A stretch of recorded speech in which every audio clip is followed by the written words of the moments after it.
5K സെലിബ്രേഷൻ്റെ ഭാഗമായിട്ട് വരച്ച cake എങ്ങനെ വരച്ചെന്നൊന്ന് നോക്കിയാലോ. ആദ്യം ജസ്റ്റ് കേക്കിൻ്റെ പിക്ചർ ഒന്ന് സ്കെച്ച് ചെയ്തെടുക്കുക. എന്നിട്ട് ഫസ്റ്റ് ലെയറായിട്ട് യെല്ലോ ഷെയ്ഡ് കൊടുക്കുക, ലൈറ്റായിട്ട് കൊടുക്കുക. എപ്പോഴും കളേഴ്സ് ഓരോന്ന് ലെയർ ചെയ്തെടുക്കാനായിട്ട് ശ്രദ്ധിക്കുക. അതായത് ലൈറ്റ് ടു ഡാർക്കിലോട്ട് ട്രൈ ചെയ്യുക. ഫസ്റ്റ് തന്നെ ഡാർക്ക് ഷെയ്ഡ് കൊടുത്തു കഴിഞ്ഞാൽ അത് പിന്നെ തിരുത്തിയെടുക്കാൻ കുറച്ച് പാടായിരിക്കും. ലൈറ്റ് ഷെയ്ഡ് കൊടുത്തു കഴിഞ്ഞാൽ അത് ഡാർക്ക് ഷെയ്ഡ് യൂസ് ചെയ്ത് തിരുത്താൻ എളുപ്പമാണ്. നെക്സ്റ്റ് കേക്കിൻ്റെ ക്രീം വരുന്ന ഭാഗത്ത് ബ്രൗണും സ്കിൻ കളറും കൂടി മിക്സ് ചെയ്തടിക്കുക. സ്കിൻ കളർ ഇല്ലാത്തവർ വൈറ്റ് മിക്സ് ചെയ്തടിക്കുക. ഇനി ബ്രൗൺ മാത്രം പൊടിക്കൊന്ന് ഡാർക്കായിട്ട് വീഡിയോ കാണുന്ന പോലെ ആ സ്ഥലങ്ങളിൽ മാത്രം ഒന്ന് അടിച്ചു കൊടുക്കുക. ഫസ്റ്റ് ടൈമാണ് പെയിൻറ്റിങ് ട്യൂട്ടോറിയൽ ട്രൈ ചെയ്യണേ, അതുകൊണ്ട് തന്നെ എത്രമാത്രം സക്സസ് ആവുമെന്ന് അറിയില്ല. ലൈക്കും സബ്സ്ക്രൈബൊക്കെ ചെയ്ത് ഒന്ന് സപ്പോർട്ട് ചെയ്യണേ. ഈ വീഡിയോ സക്സസ് ആവുകയാണെങ്കിൽ ഞാൻ ഇനിയും ട്യൂട്ടോറിയൽസ് ആയിട്ട് വരുന്നതായിരിക്കും. കേക്കിൻ്റെ സൈഡ് ഭാഗത്തും ബ്രൗൺ അടിക്കാൻ ശ്രദ്ധിക്കണേ. സ്ട്രോബെറിക്കും ബേസായിട്ട് യെല്ലോ അടിച്ചു തുടങ്ങാം. അടിഭാഗം ഡാർക്കും മേൽഭാഗത്തോട്ട് ലൈറ്റായിട്ട്, അതായത് മേൽഭാഗത്തോട്ട് പോകുമ്പോൾ വെള്ളം കൂടുതൽ ചേർത്ത് അടിച്ചു കൊടുക്കുക. നെക്സ്റ്റ് ലെയറായിട്ട് ഓറഞ്ചും ഇതേപോലെ തന്നെ അടിച്ചു കൊടുക്കുക. ഓറഞ്ച് യൂസ് ചെയ്ത് കുത്ത് ഇട്ട് കൊടുക്കണേ. ഓറഞ്ച് ഒന്നുകൂടെ ഡാർക്കായിട്ട് ഇതിന് മേലെ ഒന്നുകൂടെ അടിച്ചു കൊടുക്കുക. അത് കഴിഞ്ഞിട്ട് റെഡ് ഇതുപോലെ തന്നെ ഡാർക്ക് ടു ലൈറ്റ് ഷെയ്ഡിലോട്ട് അടിച്ചു കൊടുക്കുക. റെഡ് വെച്ച് കുത്തുകൾ ഒന്നുകൂടെ ഒന്ന് ഡാർക്കാക്കി കൊടുക്കണേ. ഇനി സ്ട്രോബെറിയുടെ മേൽഭാഗത്ത് ഗ്രീൻ അടിച്ചു കൊടുക്കുക, ലൈറ്റ് ഗ്രീൻ അടിച്ചു കൊടുക്കുക. എന്നിട്ട് ഡാർക്ക് ഗ്രീൻ എടുത്ത് ഇതിൻ്റെ എല്ലാം റൈറ്റ് സൈഡ് വരുന്ന ഭാഗത്ത് മാത്രം അടിച്ചു കൊടുക്കുക.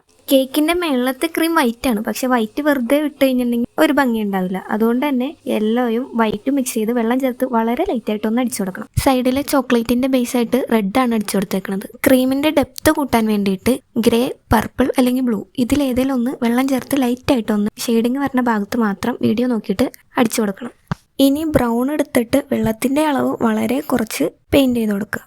സൈഡിലെ ചോക്ലേറ്റും ഇതുപോലെ തന്നെ അടിക്കണം, പക്ഷെ അവിടെ അടിക്കുമ്പോൾ ഒന്ന് ശ്രദ്ധിക്കണം, ഹൈലൈറ്റ് ചെയ്യേണ്ട ഭാഗങ്ങളുണ്ട്, അതൊന്ന് ശ്രദ്ധിക്കണം. ഇനി ബ്രൗണും മജന്തയും കൂടി ഒന്ന് മിക്സ് ചെയ്തിട്ട് ഡാർക്ക് ഷെയ്ഡ് വരുന്ന ഭാഗത്ത് മാത്രം ഒന്ന് വരച്ചു കൊടുക്കുക. താഴെ കാണുന്ന ലീഫ് ആദ്യം ലൈറ്റ് ഗ്രീൻ അടിക്കുക, പിന്നെ ഡാർക്ക് ഗ്രീൻ യൂസ് ചെയ്ത് റൈറ്റ് സൈഡിലെ ഡാർക്ക് ഷെയ്ഡ്സ് വരച്ചു കൊടുക്കുക. ബ്ലൂബെറി പെയിൻറ് ചെയ്യണ ഭാഗം ജസ്റ്റ് ഒന്ന് മിസ്സായി പോയണ്ടേ, അതൊന്ന് ശ്രദ്ധിച്ചാൽ മതി. ഇനി ബ്ലാക്കും ബ്രൗണും നല്ലപോലെ മിക്സ് ചെയ്തിട്ട് ആ കേക്കിൻ്റെ ഭാഗങ്ങളിൽ വരച്ച് കൊടുക്കണം. അതായത് ഒരു ഒറിജിനൽ കേക്ക് ഫീൽ ചെയ്യണ പോലെ ഫുള്ള് ഡാർക്കാക്കി കളയരുത്. ഇടക്ക് ബ്രൗണും യെല്ലോയും മിക്സ് ചെയ്ത് കുറച്ച് ഭാഗം ലൈറ്റും കുറച്ച് ഭാഗം ഡാർക്കും അങ്ങനെ മാറ്റി അടിച്ചു കൊടുക്കണം.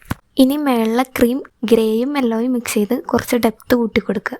കുറച്ച് ബ്രൗൺ എടുത്തിട്ട് ക്രീമിൻ്റെ മേലെ പൊടി വീഴണതുപോലെ കുത്തി ഒന്ന് കൊടുക്കുക. വാട്ടർ കളർ ഉണങ്ങും തോറും കളർ ലൈറ്റ് ആയിക്കൊണ്ടിരിക്കും. അതുകൊണ്ട് തന്നെ സ്ട്രോബെറി ഒന്നുകൂടെ നമുക്ക് റെഡും ബ്രൗണും മിക്സ് ചെയ്തിട്ട് അടിഭാഗം നല്ല ഡാർക്കും മേളിലോട്ട് ലൈറ്റായിട്ടും അടിച്ചു കൊടുക്കണം. ഇനി കുറച്ച് ബ്രൗണും യെല്ലോയൊക്കെ യൂസ് ചെയ്ത് കേക്കിൻ്റെ ഇടയിൽ വരുന്ന ക്രീമുകൾക്ക് കുറച്ച് ഡെപ്ത് കൂട്ടി കൊടുക്കുക. അത് കഴിഞ്ഞ് പർപ്പിൾ, ബ്ലൂ ഇതൊക്കെ യൂസ് ചെയ്ത് ഷാഡോ വരുന്ന രീതിയിൽ താഴെ സൈഡിലൊക്കെ അടിക്കുക. ബാക്ക്ഗ്രൗണ്ട് കുറച്ച് ഇഷ്ടമുള്ള കളറൊക്കെ അടിച്ചു. ഞാനിവിടെ പിങ്ക്, ഓറഞ്ച്, റെഡ്, യെല്ലോ ഇതൊക്കെയാണ് യൂസ് ആക്കിയേക്കണേ. പിന്നെ വീഡിയോ ഇഷ്ടപ്പെട്ട ലൈക്കും സബ്സ്ക്രൈബും മറക്കല്ലേ. എന്തെങ്കിലും ഡൗട്ടോ അഭിപ്രായങ്ങളോ ഉണ്ടെങ്കിൽ കമൻറ്റ് ഇടണം.